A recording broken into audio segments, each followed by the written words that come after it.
Hello everyone, we are going to discuss about ports and connector. As we know, in our daily life we are using the keyboards, mouse, monitors and printers, and also we have to deal with USB, firewire, network jacks and an assortment of audio and video connection. So let's explore ports and connectors. What are ports? A port is the point at which a peripheral attaches or communicates with a system unit. What are connectors? A connector is a connector used within computers or to connect computers to networks, printers, or other devices. In this slide, we can see different types of ports.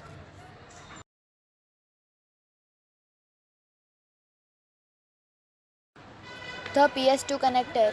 The PS2 connector are used for connecting keyboard and mouse on the modern PCs. The PS2 mouse connector and port is usually green in color to distinguish it from the PS2 keyboard, which is purple. The USB port. A USB port can connect up to 127 different peripherals together with a single connector. Many digital cameras and memory card readers connect to the USB port on a computer. The FireWire IEEE 1394 port, a type of cabling technology for transferring data to and from digital devices at high speed. FireWire are typically faster than those that connect via USB.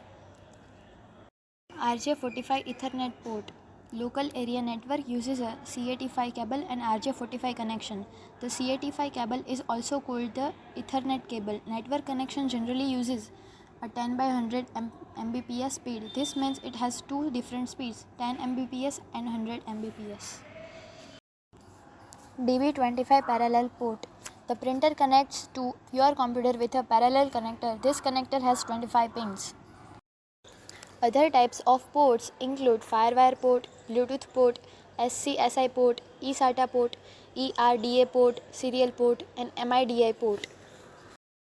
A Bluetooth wireless port adapter converts a USB port into a Bluetooth port. A smartphone might communicate with a notebook computer using an ARDA port. Thank you. Hope you like our presentation.